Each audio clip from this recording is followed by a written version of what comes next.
Boom, Underworlds. Now, recently I played some of the newest starter set of Underworlds, and I actually really liked it. So I went out and got these guys with the anticipation of actually playing them. Now, I paint things for fun. I don't normally actually play the games, so this is gonna be my first set of guys that I actually want to use. Now, I wanted to get these Zinch guys anyway. I love the look of them. They're hyper detailed and just funny little guys, and I like funny little guys, and these are a lot of funny little guys. I like the little guys.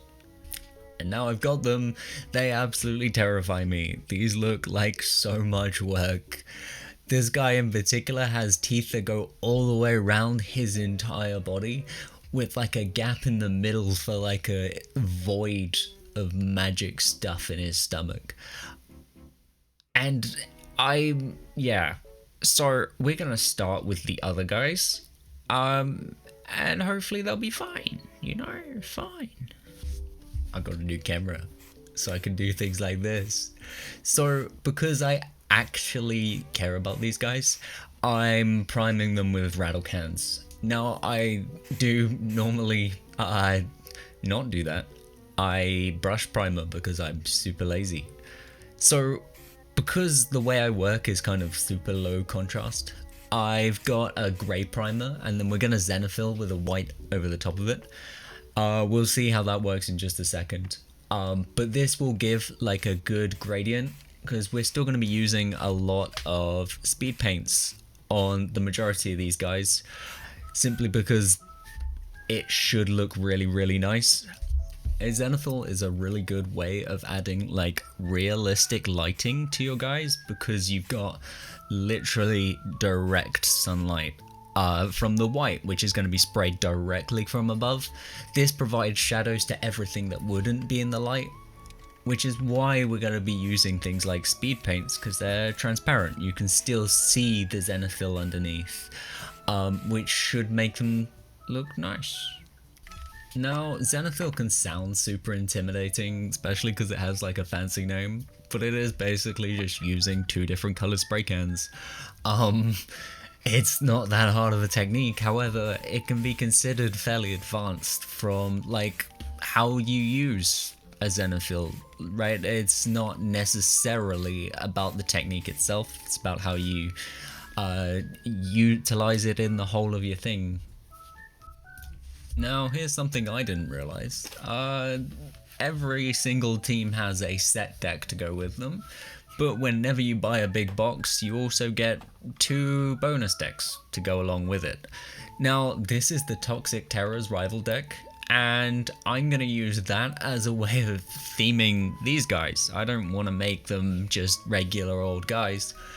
And it's very obvious that the Toxic Terrors are supposed to be used for the Zinch guys, but there's no limitation. So I'm gonna put them on these and make some Toxic Terror Stormcast Eternals. And I think they're gonna look cool as hell. Now, first up is Fabrics. I want to put it as like a nice yellowy green, but the only speed paint I have is Ogre Flesh. Now, I can't really use Ogre Flesh because it's an opaque one, so I've got to mix 2 see-through speed paints together. I've got Prismatic Bolt and whatever the default yellow one is, with a majority yellow to it and a little bit of speed paint thinner. This should provide like a nice lime green effect. Now, I want these to be bright and vibrant. After all, we're trying our best to get kind of toxic, venom-y kind of tones into this entire model. So a nice kind of yellowy, gross green is more ideal. One of the things I did start to notice though is how much it was pooling in between the wavy bits of the cloak.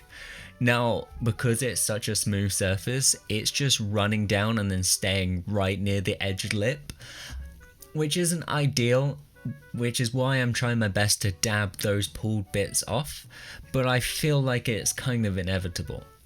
I'm pretty sure I'm just gonna have to let it dry and then paint over those specific bits with color in order to kind of help it blend in.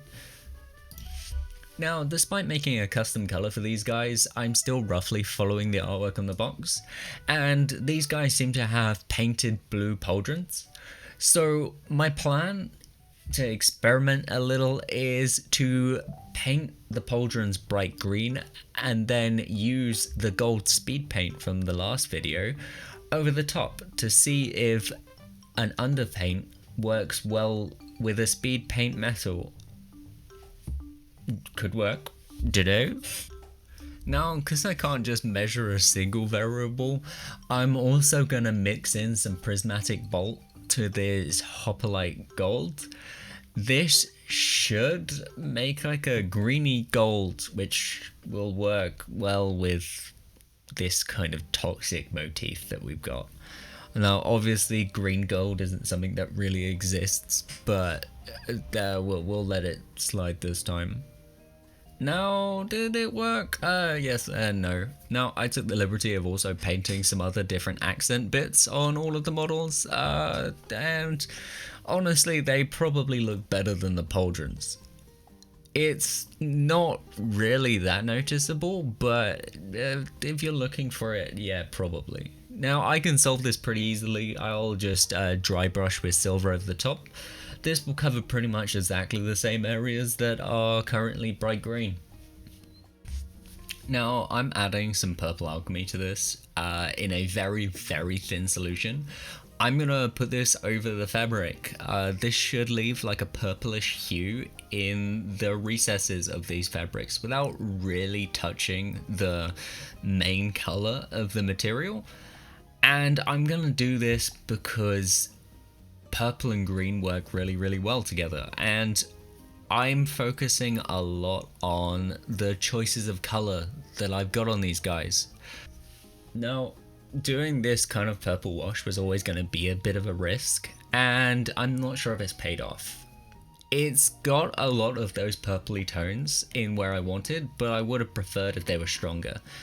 I've also gained a lot of brown tones, which is something I wasn't really wanting, but it makes it look a lot more worn, which is perfect for these guys. Now that I've painted with gold and silver, I get a real big Loki vibe from these guys. This isn't intended, and I'm gonna try my best to steer away from this. Now, them looking like Loki wouldn't be that bad of an idea, but I just don't want that to be the first association when looking at these models. I should have really thought about it, given that gold and green is pretty much trademarked by Loki from Thor. So I've got to work out how to steer this model in a different direction. Now, whilst I try and think out a way of doing that, I'm gonna just start work on the base. I've got here the mummified grime, and I'm gonna water it down a little bit with some speed paint medium and paint this all over the rocks. Now, I don't really want to do like a massive job on the terrain, simply because I want the guys to be the main focus.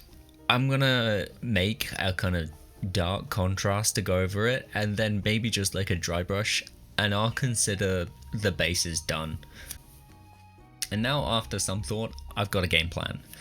I'm gonna glaze on some of this ghostly green, and it should help steer it away by making these have a more ghostly vibe to them.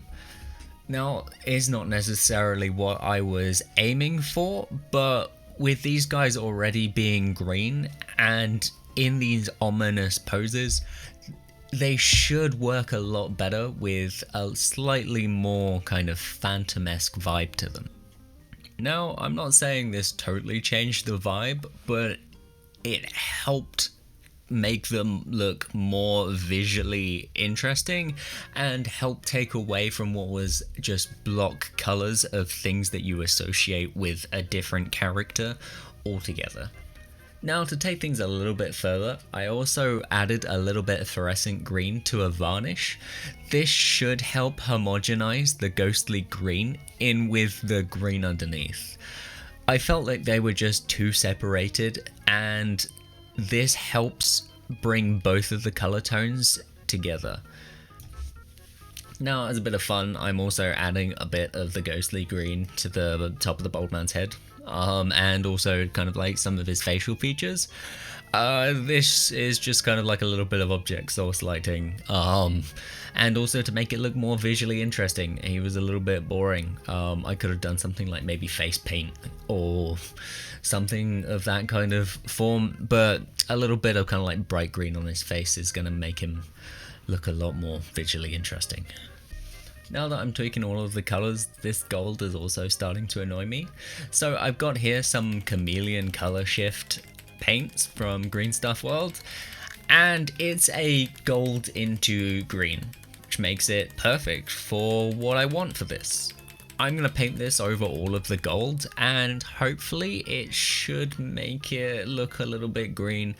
It's not really how you're supposed to use it. You're supposed to use it over kind of like a black paint, which really helps with the color changing effect. But it will add like some more sparkly. One of the things that I'm not a huge fan with is that it's not very shiny at all, and this should help improve that. Now here's the thing. After painting these, I really started to notice that on the capes and the fabrics, they had started to degrade in some weird way. Now, I'm not entirely sure what has done this, but there's a light brown that I never put on these models. It's kind of torn up a bit of the fabric and leaves a weird effect. Clearly, something's hydrated on the models and has created a really weird, undesired effect, but also desired. These guys are supposed to be kind of gross, and I'm actually kind of loving it. It's added a lot more texture to these capes that I honestly wouldn't have been able to do myself, which is a weird miracle that I'll never be able to recreate. Now, I noticed whilst I was putting on the fluorescent green varnish that it was also taking off some of the ghostly tones, which has added more patchiness to them, which also looks absolutely fine. I'm happy with it. It's not supposed to happen like that. It's supposed to say, oh, it's destroyed, mate. It's absolutely destroyed. And final step, I'm going to mix some hardened leather with murder scene and a little bit of speed paint medium. This is going to be kind of like my reddy brown coverall for all of the details that aren't currently done. The little tiny bits like the sword sheath and the staff handles, and they have little things on their satchels and their belts and things like that. I'm just going to do them all one color. They'll look fine. I don't want them to be super noticeable, so they're going to be painted darker than everything else. This should make them just kind of like hide away, because they're not like important details. And I think that's going to be it. I'm super happy with how these turned out. They're all gross and venomy, and they look kind of like anti-hero-esque. And that's exactly what I was going for. I'm really happy with these, and I can't wait to play with them. These guys actually didn't take that long to paint. I did these in like 1.5 sessions, which is not as long as I thought they were going to take. I thought these guys were going to take a long time when it was like, oh, there's 3 of them and they're like fairly big, but ultimately they are just kind of like 2 to 3 colors, which is like not that many paints at all things considered. Now I definitely could have put more effort into these guys. The bases are still very basic, but I think they're perfect for what they are. I could have like sprayed like neon green splatter all over them if I really wanted to. I'm not gonna do that. I think they look absolutely fine. And I probably I used metallic paints. I could have gone with non-metallic and really put the effort in there, but I'm not a huge fan of doing non-metallic metallic stuff. Yeah, I'll just rather use metal paints. But yeah, that's these guys done.